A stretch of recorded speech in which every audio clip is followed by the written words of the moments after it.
What are the different built-in data types available in Python? Python provides several built-in data types that can be used to store different kinds of data. Here are the most common data types in Python.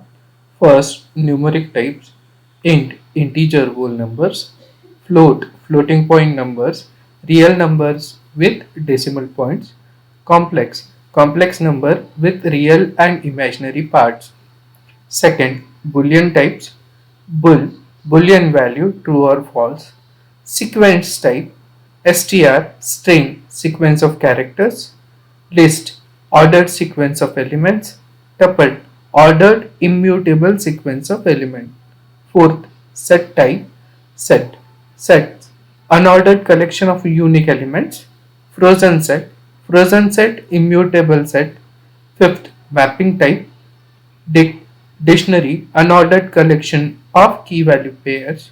Sixth, binary types: bytes, byte sequence, immutable sequence of bytes; byte array, bytes array, mutable sequence of byte; memory view, memory views, representation of memory of a given object. This built-in data types provide a wide range of functionality for storing and manipulating different kinds of data in Python.